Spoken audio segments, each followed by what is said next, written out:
दोस्तों, कहानी की शुरुआत होती है खौफनाक और अंधेरी गुफा में छुपी ट्रेसा नाम की लड़की को दिखाते हुए, जिसके हाथ में स्नाइपर थे और वो यहाँ बैठकर किसी का इंतजार कर रहे थे। तभी हम इस गुफा से कुछ किलोमीटर दूर एक एयरपोर्ट को देखते हैं, जहाँ एक प्लेन लैंड करता है और उसमें से जैसे ही प्रेसिडेंट बाहर आते हैं, वैसे ही ट्रेसा उन्हें अपनी स्नाइपर से शूट कर खत्म कर देती है। और तभी यहाँ पर हमें पता चलता है कि ये कोई मामूली लड़की नहीं है, बल्कि ये एक बेहतरीन और खूंखार स्नाइपर है, जो कुछ इस तरह से प्रेसिडेंट पर निशाना लगाती है कि आसपास के लोगों को पता भी नहीं चलता कि प्रेसिडेंट पर किसने और कहां से गोली चलाई। खैर, अब ट्रेसा अपना काम खत्म करने के बाद बुलेट कवर को अपने पास रख लेती है। इसके बाद ट्रेसा अपनी माँ से मिलने उनकी ग्रेव पर जाती है, क्योंकि वो अब उसकी माँ इस दुनिया में नहीं थे। लेकिन जब वो ग्रेवयार्ड में पहुँचती है तो वो देखती है कि उसके पिता पहले से ही यहाँ बैठे हुए हैं। वो उनके पास जाकर उनसे बात करने की कोशिश करती है, लेकिन तभी ट्रेसा के पिता उसके सामने इस बात का खुलासा करते हैं कि वो अपनी बेटी के बारे में सब कुछ जानते हैं, कि वो एक स्नाइपर है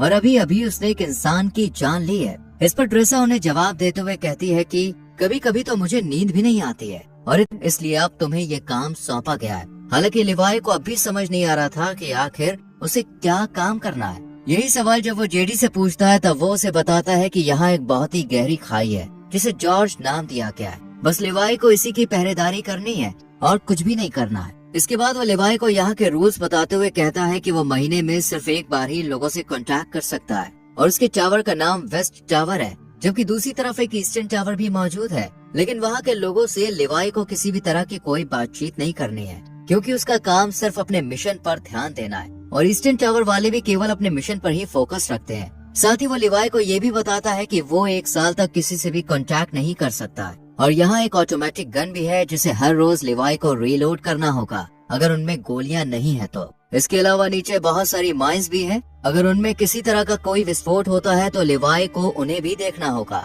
हालांकि लिवाई को अब तक समझ नहीं आ रहा था कि आखिर उसका मिशन है क्या, इसलिए वो जेडी से पूछता है कि क्या मेरा काम यहाँ पर आने वाले लोगों को जॉर्ज के करीब जाने से रोकना है। इस पर जेडी कहता है नहीं, जो चीज जॉर्ज के अंदर है उसे ऊपर आने से रोकना है। फिर वो एक छोटा सा बम उठाता है और उसे खाई यानी जॉर्ज के अंदर फेंक देता है। जैसे ही धमाका होता है, अचानक खाई से एक बहुत ही डरावनी और अजीब सी आवाज सुनाई देती है, जो किसी मॉन्स्टर की तरह लग रही थी। और यहाँ पर हमें इस खाई की असलियत का पता चलता है कि इसके अंदर कोई छोटी मोटी या मामूली चीज नहीं है, बल्कि कुछ बेहद ही खौफनाक छुपा हुआ है। इसके बाद जेडी लिवाई से कहता है कि जो चीजें जॉर्ज के अंदर छुपी हुई हैं, उन्हें हेलोइन कहा जाता है और तुम्हें उन्हें ऊपर आने से किसी भी हाल में रोकना होगा। ऐसा कहा जाता है कि साल 1940 में सेना की 3 बटालियन इन्हीं हेलोइन को रोकने के लिए नीचे गई थी, लेकिन वो भी कभी वापस नहीं आई। साथ ही वो लिवाई को एक स्ट्रे डॉग अलार्म के बारे में बताता है। जिस दिन वो अलार्म बजना शुरू हो जाए, उस दिन तुम बिना कुछ सोचे समझे बस यहाँ से अपनी जान बचाकर भाग जाना। हालांकि मुझे भी नहीं पता कि ऐसा क्यों बोला गया है, लेकिन मुझे जो पता है बस वो मैं तुम्हें बता रहा हूँ। इतने में इन दोनों की नजर सामने वाले टावर पर पड़ती है, जहां अब किसी नए अफसर को अपॉइंट किया गया था, क्योंकि पुराने अफसर को 1 साल पूरा हो चुका था। अब जेडी लिवाई को खाने पीने के बारे में बताते हुए कहता है कि उसका 1 साल के खाने का इंतजाम यहाँ कर दिया गया है, बाकी अगर वो चाहे तो शिकार भी कर सकता है। वहीं जेडी लिवाई के सामने इस बात का भी खुलासा करता है कि ये जगह 75 सालों से सीक्रेट रही है और किसी को भी इसके बारे में कुछ नहीं पता है और हमें भी आने वाले टाइम में इस जगह को सीक्रेट ही रखना है। इतना कहने के बाद जेडी यहाँ से निकलकर बाहर आ जाता है और सिग्नल देने के लिए जैसे ही स्मोक करता है, तब एक हेलीकॉप्टर उसे लेने के लिए आ जाता है और जेडी इसमें चढ़ जाता है। लेकिन हेलीकॉप्टर में मौजूद अफसर न कहकर वो अपनी जेब से बुलेट का कवर निकालती है और इसे अपने पिता के हाथ में सौंप देती है। वो इस कवर को भी बाकी के इकट्ठा हुए कवर के साथ रख देते हैं और यहाँ पर हमें पता चलता है कि ट्रेसा ने पहले भी बहुत सारे लोगों को मौत के घाट उतारा है। अब ट्रेसा के पिता उसे अपने कैंसर के बारे में बताते हैं और कहते हैं कि मेरे पास बहुत कम समय बचा है और मैं केवल कुछ ही दिनों का मेहमान हूँ, लेकिन आने वाले दिनों में अगर मैं नहीं मरा तो इस वैलेंटाइन डे के दिन मैं खुद अपनी जान ले लूंगा। ये सुनते ही ट्रेसा के पैरों तले जमीन खिसक जाती है और वो अपने पिता को ऐसा करने से मना करती है, लेकिन वो अब भी ट्रेसा से यही कहते हैं कि ये हम दोनों की आखिरी मुलाकात है और शायद अब हम ना मिले। वहीं दूसरी तरफ हम लिवाई नाम के एक आदमी को देखते हैं जिसे उसके बुरे सपनों ने परेशान कर रखा है, इसलिए लिवाई समुद्र के किनारे बैठकर अक्सर पोयम लिखता है और आज भी वो यहीं बैठा हुआ होता है। तभी लिवाई के पास अचानक एक मैसेज आता है जिसमें उसे एक एड्रेस पर आने के लिए कहा जाता है। लिवाई मैसेज पढ़ते ही तुरंत अपनी गाड़ी यहाँ से लेकर निकल जाता है और उस एड्रेस पर पहुँच जाता है। वो जैसे ही घर के अंदर एंटर करता है तो यहाँ उसकी मुलाकात एक लेडी से होती है जिसका नाम होता है बार्थोलोम्यू और इन दोनों की बातों से हमें पता चलता है कि लिवाई पहले मिलिट्री में एक स्नाइपर हुआ करता था, लेकिन अब उसने इस काम से रिटायरमेंट ले ली है और अपना ज्यादातर समय घर पर ही बिताता है। यहाँ बार्तो लिवाई से बात करती है और उसे एक नया मिशन सौंपते हुए कहती है कि मैं तुम्हें किसी दूसरी जगह भेजना चाहती हूँ क्योंकि तुम एक बहुत अच्छे स्नाइपर हो, इसलिए ये काम सिर्फ तुम ही कर सकते हो। साथ ही वो लिवाई से ये भी पूछती है कि क्या तुम्हारी फैमिली में कोई ऐसा है जो तुम्हारे जाने के बाद तुम्हें मिस करे, क्योंकि हो सकता है कि तुम वहाँ जाने के बाद उन्हें कभी न मिल पाओ। ये सुनकर लिवाई थोड़ा सोच में पड़ जाता है और बार्थो से कहता है कि मेरी फैमिली में ऐसा कोई नहीं है और मैं अकेला रहता हूँ। इसके बाद बार्थो से मिशन की सारी जानकारी बाद में देने का कहती है। इसके बाद लिवाई को बेहोश कर दिया जाता है और जब उसकी आँख खुलती है तो वो अपने आप को एक प्लेन में पाता है, लेकिन लिवाई को अब तक ये नहीं पता था कि उसे मिशन के लिए कौन से देश ले जाया जा रहा है। इसलिए वो प्लेन में मौजूद स्टाफ से जब ये बात पूछने की कोशिश करता है तब सभी उसकी बात को इग्नोर कर देते हैं, पर एक पायलट आकर लिवाई को बताती है कि तुम्हारी डेस्टिनेशन आ चुकी है और अब वो उसे यही लैंड कराने वाले हैं। साथ ही वो लिवाई से ये भी कहती है कि तुम्हें अपनी मंजिल तक पहुंचने के लिए यहाँ से कम 32 किलोमीटर पैदल चलकर जाना होगा, तभी तुम उस जगह पर पहुंच पाओगे जहाँ से तुम्हें इस मिशन को अंजाम देना है। इतना कहने के बाद वो लिवाई को एक पैराशूट देती है जिसे पहनकर वो प्लेन से नीचे बर्फ पर कूद जाता है और फिर धीरे धीरे आगे बढ़ने लगता है। लिवाई को पैदल चलते चलते अब 2 दिन बीत जाते हैं और 2 दिन बाद आखिरकार वो अपनी मंजिल तक पहुंच ही जाता है, जहाँ सबसे पहले उसकी मुलाकात जेडी नाम के एक आदमी से होती है जो उसे एक वॉच टावर की तरफ ले जाता है और उसे बताता है कि अगले 1 साल तक तुम यहीं पर काम करोगे। मैंने भी यहाँ पर 1 साल तक काम किया है, लेकिन अब मेरा टाइम पूरा हो चुका है। पहले उससे उसकी आइडेंटिटी पूछता है और फिर उसे शूट कर मार देता है, जिससे हमें पता चलता है कि ये जगह इतनी सीक्रेट है कि यहाँ से किसी को भी बाहर जाने नहीं दिया जाता है। इधर हम लिवाई को देखते हैं जो बिल्कुल वैसे ही करता है जैसा उसे बताया गया था। वो ऑटोमेटिक गन के अंदर गोलियां डालता है और आसपास का जायजा लेने लग जाता है। जब पूरा 1 महीना गुजर जाता है तब वो यहाँ से किसी को कांटेक्ट करने की कोशिश करता है और उन्हें बताता है कि मेरा किसी भी दुश्मन से कोई आमना सामना नहीं हुआ है। इतना कहकर वो कॉल कट कर देता है क्योंकि उसे बस इतनी ही बातें करने की इजाजत दी गई थी और ये मैसेज उसे हर महीने में केवल 1 बार ही भेजना है। इसके बाद वो अलमारी में रखी किताबें पढ़ने लगता है कि तभी उसकी नजर दीवार पर लिखे हुए कुछ मैसेज पर पड़ती है जो यहाँ रहने वाले इंसानों ने अपने अपने एक्सपीरियंस के हिसाब से लिखे थे। इन्हें पढ़ने के बाद लिवाई बाहर आ जाता है और एक टेलीस्कोप की मदद से दूसरे टावर को देखने की कोशिश करता है, जहाँ उसे एक लड़की बैठी हुई दिखाई देती है जो कि कोई और नहीं बल्कि ड्रेसा ही थी। ड्रेसा की खूबसूरती देखकर लिवाई उसे देखता ही रह जाता है, लेकिन बात करने की कोशिश नहीं करता क्योंकि उसे दूसरे वॉच टावर से कांटेक्ट करने के लिए मना किया गया था। इसी कोशिश करती है लेकिन कोई फायदा नहीं होता और वो मॉन्स्टर लगातार ड्रेसा की तरफ बढ़ता रहता है, लेकिन सही वक्त पर लिवाई उसे शूट कर उसकी जान ले लेता है और ड्रेसा को बचा लेता है। इसके बाद अगले दिन लिवाई माइंस के अंदर जाता है जहाँ अचानक खाई में से एक छोटा सा ड्रोन निकलता है और उड़कर यहाँ से चला जाता है, लेकिन उसके जाने से पहले लिवाई और ड्रेसा दोनों इसे देख लेते हैं, लेकिन इन्हें पता नहीं होता कि आखिर ये है क्या। इस तरह इन दोनों को यहाँ कुछ महीने और बीत जाते हैं और अब दिसंबर का महीना शुरू हो चुका था, जहाँ एक दिन अब लिवाई ड्रेसा से मिलने का फैसला करता है और वो अपने RPG में जहाँ मिसाइल डाली जाती है उस जगह पर एक रस्सी को बांध देता है। उसे ऐसा करते हुए ड्रेसा भी देख लेती है, लेकिन उसे भी समझ नहीं आता कि आखिर लिवाई करना क्या चाहता है। इतने में लिवाई इस मिसाइल को दूसरी तरफ छोड़ देता है जो कि एक रस्सी के सहारे बंधी हुई थी और ये रस्सी ड्रेसा के पास पहुंच जाती है, जिसके बाद वो इसे एक पेड़ से बांध देती है और फिर लिवाई इसके सहारे यहाँ से दूसरे वॉच टावर तक पहुँच जाता है। इधर ड्रेसा जब उसे देखती है तो उसे बहुत ज्यादा खुशी होती है, पर वो लिवाई को गले लगाने से पहले उसे नहाने के लिए कहती है और खुद CCTV कैमरे की मदद से लिवाई को नहाता हुआ देखती है। इसके बाद ये दोनों एक दूसरे से बहुत सारी बातें करते हैं और इस दौरान ड्रेसा लिवाई से पूछती है कि तुमने सबसे लंबा शॉट कब मारा था। इस पर लिवाई बताता है कि मैंने 3240 मीटर दूर से एक आदमी को मार गिराया था और पहले मैं मरीन में काम किया करता था। इसके बाद वो ड्रेसा से पूछता है कि आखिर इस जगह में ऐसा क्या है जो इसे इतना सीक्रेट रखा गया है। तब ड्रेसा उसे ज्यादा ना सोचने और अपने काम से काम रखने के लिए कहती है। साथ ही उसे अपने पिता के बारे में भी बताती है जो शायद अब तक मर चुके होंगे। इसके बाद वो म्यूजिक प्ले करती है और लिवाई से डांस करने के लिए कहती है, जिसके बाद ये दोनों साथ में डांस करते हैं और एक दूसरे के करीब आकर यही सारी हदें पार कर देते हैं। इसी दौरान लिवाई ड्रेसा को अपनी कविताओं के बारे में बताने लगता है और उससे कहता है कि मैंने तुम्हारे लिए भी एक पोयम लिखी है। इतना सुनते ही ड्रेसा उसे पोयम सुनाने के लिए कहती है, लेकिन लिवाई उसे ये कहकर मना कर देता है कि जब हम दोनों यहाँ से निकल जाएंगे तब मैं तुम्हें वो पोयम दे दूंगा। अब सुबह होते ही लिवाई यहाँ से जाने का फैसला करता है, लेकिन जैसे ही वो बीच रास्ते में पहुँचता है तो देखता है कि मॉन्स्टर उसके वॉच टावर पर चढ़ रहा है, पर टावर पर लगी माइन से जब वो टकराते हैं तो एक बहुत बड़ा धमाका होता है जिसमें लिवाई की रस्सी जल जाती है और वो इस खाई में गिर जाता है। इधर ड्रेसा भी ये सब देख रही होती है, इसलिए वो लिवाई को बचाने के लिए जल्दी से एक पैराशूट लेती है और बिना कुछ सोचे समझे खाई में कूद जाती है। जिसके बाद हम ड्रेसा को एक नदी में बहते हुए देखते हैं जो कि इसी खाई के अंदर मौजूद थी। वो किसी तरह अपने आप को बचाकर किनारे तक ले आती है। वहीं हम लिवाई को एक पेड़ से लटका हुआ देखते हैं जहां अचानक एक बड़ा सा डेड बॉडी पड़ी हुई थी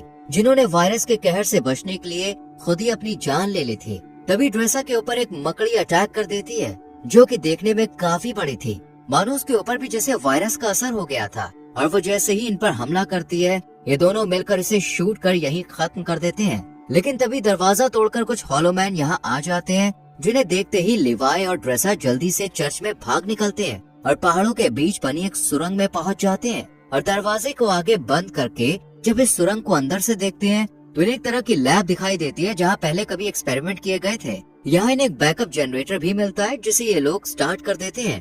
और फिर लिवाई को यहाँ एक डीवीडी प्लेयर भी मिलता है। डीवीडी की इस कैसेट को जब ये दोनों प्ले करते हैं तो स्क्रीन पर एक लेडी दिखाई देती है जो इस जगह को लेकर अपने सीक्रेट मिशन के बारे में बताती है। साथ ही वो आगे ये भी कहती है कि हम यहाँ एक केमिकल मिसाइल बना रहे थे जिसमें बहुत सारे लोग मिलकर काम कर रहे थे। लेकिन एक दिन जब इस जगह पर भूकंप आया तो भूकंप की वजह से जो मिसाइल हमने तैयार की थी वो लीक होनी शुरू हो गई और इस तरह ये केमिकल आसपास फैल गया जिसकी वजह से कई लोग इन्फेक्टेड हो गए और मैं भी इन्फेक्टेड हूँ। हालांकि उन्होंने ये बात मिलिट्री को भी बताई थी और कहा था कि इस जगह के ऊपर बमबारी करके इसे डिस्ट्रॉय कर दिया जाए ताकि ये केमिकल बाहर कहीं ना फैल सके। लेकिन मिलिट्री ने इनकी बात पर गौर नहीं किया। इस लेडी की बातें सुनने के बाद अब लिवाई खड़ा आकर उस पर हमला कर देता है जिस वजह से लिवाई पेड़ से नीचे गिर जाता है और यहाँ उसे पेड़ की जड़ें पूरी तरह से जकड़ लेती है। इससे पहले कि वो लिवाई को नुकसान पहुंचा पाती यहाँ ड्रेसा आकर उसे बचा लेती है और ये दोनों इस जगह को देखने लगते हैं कि तभी यहाँ कुछ हॉलोमैन घोड़े पर सवार होकर आते हैं और इन पर हमला कर देते हैं।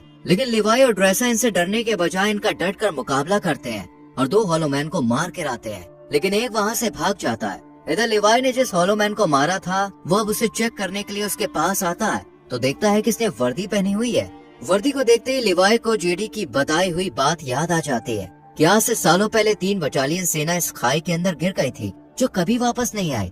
लेकिन ये अब तक जिंदा कैसे है, यही सवाल लिवाई को सोचने पर मजबूर कर देता है। खैर अब ये दोनों आगे बढ़ते हैं और एक ऐसी जगह पर पहुंच जाते हैं जहां इंसानों के अंदर से पेड़ बाहर निकल रहे थे। इन्हें देखकर ऐसा लगता है जैसे यहाँ किसी वायरस ने अपना आतंक फैलाया हो। अभी लिवाई और ड्रेसा इस खौफनाक मंजर को देख ही रहे थे, कितने में ही कुछ हॉलोमैन इनकी तरफ आने लगते हैं जिनसे बचने के लिए ये दोनों एक चर्च में पहुंच जाते हैं। लेकिन चर्च का नजारा बेहद ही डरावना था क्योंकि यहाँ कई लोगों की लिवाई को यहाँ 2 से 3 महीने बीत जाते हैं और अब ड्रेसा भी उसके बारे में जान चुकी थी। इसलिए एक दिन जब उसका बर्थडे होता है तब वो लिवाई से बात करने का फैसला करती है और एक पेपर पर लिखकर लिवाई से उसका नाम पूछती है।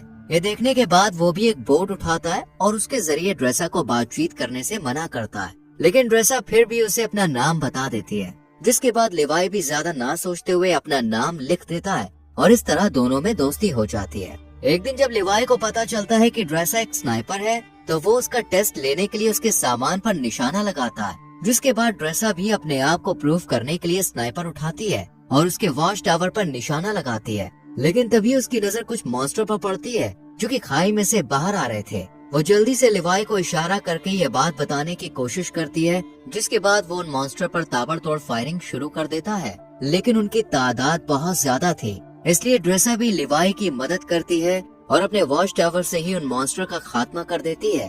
पर इसी दौरान एक मॉन्स्टर उसके पास पहुंच जाता है जो देखने में आधा इंसान और आधा जानवर जैसा था।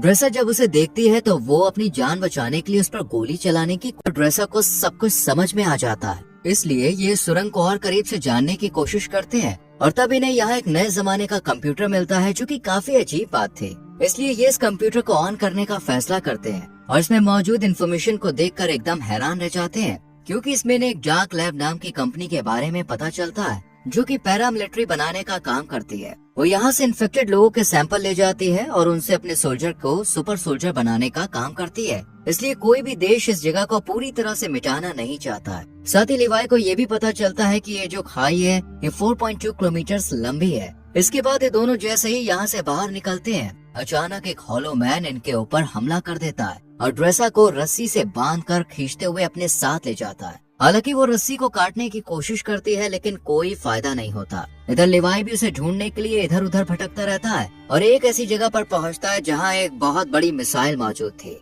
वही हम ड्रेसा को एक पेड़ से लटका हुआ देखते हैं और वो हॉलो मैन भी उसके सामने ही खड़ा होता है, जिससे ड्रेसा उसे खोलने के लिए कहती है। लेकिन वो जब उसकी बात नहीं सुनता तो वो खुद ही किसी तरह अपने हाथों को खोलकर उस पर अटैक कर देती है। काफी देर तक इन दोनों में लड़ाई जारी रहती है। इतने में ही यहाँ लिवाई भी आ जाता है और जल्दी से जंगल की तरफ भाग जाते हैं। लिवाई को पता था कि 4.2 किलोमीटर को पार करने के बाद ये खाई आपस में मिल जाती है और फिर वो ड्रेसा से मिल सकता है, इसलिए ये वॉच टावर के एंटीना पर हमला करता है और यहाँ अलार्म बजना शुरू हो जाता है। यानी कि यहाँ अगले 2 मिनट में स्ट्रे डॉग मोड ऑन हो जाएगा और ये जगह अपने आप डिस्ट्रॉय हो जाएगी। अब बार्थो भी ये बात अच्छी तरह से जानती थी, इसलिए वो हेलीकॉप्टर लेकर यहाँ से भागने लगती है। इधर ड्रेसा और लिवाई भी भागने लगते हैं, जिसके बाद 2 मिनट पूरे होते ही जॉर्ज के अंदर जो मिसाइल रखी हुई थी वो ब्लास्ट हो जाती है और इस ब्लास्ट की वजह से सभी हॉलो मैन मारे जाते हैं। वहीं बार्थो का हेलीकॉप्टर भी इस धमाके की चपेट में आ जाता है, जिस वजह से वो भी मारी जाती है। इधर लिवाई भी पानी में गिर जाता है लेकिन ड्रेसा इन सब में बच जाती है और एक जगह बैठकर उसका इंतजार करने लगती है। काफी दिन बीत जाते हैं लेकिन लिवाई का कोई अता पता नहीं चलता, इसलिए वो उसकी लिखी हुई पोयम खोलकर पढ़ती है और फिर अपनी नई जिंदगी की शुरुआत करती है और एक रेस्टोरेंट में काम करने लगती है। लेकिन तभी अचानक एक दिन वहाँ लिवाई आ जाता है, जिसे देखकर ड्रेसा बहुत खुश होती है और फिर ये दोनों एक दूसरे को किस करते हैं। हॉलो मैन को शूट कर ड्रेसा को बचा लेता है, लेकिन जब वो वर्दी पर उसका नाम देखता है तब उसे पता चलता है कि वॉच टावर पर पहरेदारी देने वाला ये पहला इंसान था जो बाद में इन्फेक्टेड हो गया। इसलिए ये दोनों अब यहाँ से निकलने का फैसला करते हैं और यहाँ खड़ी एक कार के अंदर नई बैटरी डालकर उसे एक रस्सी से बांध देते हैं। जैसी कार ऊपर की तरफ जाने लगती है, अचानक यहाँ बहुत सारे हॉलो मैन आ जाते हैं और इन पर हमला कर देते हैं, पर ये दोनों अपनी स्नाइपर से इनमें से कई हॉलो मैन को मौत के घाट उतार देते हैं। लेकिन एक वक्त पर आकर जब इनकी गोलियां खत्म हो जाती हैं, तो ये इनमें आग लगा देते हैं और एक पहाड़ी पर पहुंचकर इस कार को भी नीचे धकेल देते हैं और फिर ये किसी तरह ईस्टर्न टावर तक पहुंच जाते हैं। लेकिन इन्हें इस बात का डर होता है कि इनमें से कोई इन्फेक्टेड ना हो गया, इसलिए लिवाई अगले दिन रस्सी की मदद से अपने वॉच टावर पर पहुंच जाता है, जहां बार्थो से कांटेक्ट कर पूछती है कि क्या तुम जॉर्ज के अंदर गए थे। इस पर लिवाई मना कर देता है। ये सुनकर बार्थो से कहती है कि हो सकता है कि दूसरे टावर का कोई अफसर जॉर्ज में गया हो, क्योंकि किसी ने हमारे कंप्यूटर को स्टार्ट किया है, इसलिए अब तुम्हें उसे मारना होगा। हालांकि बार्थो ने पहले ही सीसीटीवी फुटेज में देख लिया था कि ये दोनों जॉर्ज में गए थे, लेकिन वो लिवाई के सामने इस बात का इजहार नहीं करती है, बल्कि खुद ही अगले दिन यहाँ आ जाती है। लेकिन इसके हेलीकॉप्टर को लिवाई और ड्रेसा दोनों देख लेते हैं और इन्हें पता चल जाता है कि ये इन्हें मारने के लिए यहाँ पे आई है, इसलिए और इसी के साथ ये कहानी यहीं खत्म हो जाती है। तो दोस्तों, क्या होता अगर आप लिवाई और ड्रेसा की जगह इस कहानी में होते? क्या आप कुछ अलग करके बेबी दे पाते? कमेंट करके जरूर बताना। वीडियो अच्छी लगी हो तो लाइक और शेयर करके हमारे चैनल फिल्म एडिक्ट को सब्सक्राइब करके बेल आइकॉन प्रेस कीजिए। मिलते हैं अगली वीडियो में। Till then, bye bye, take care.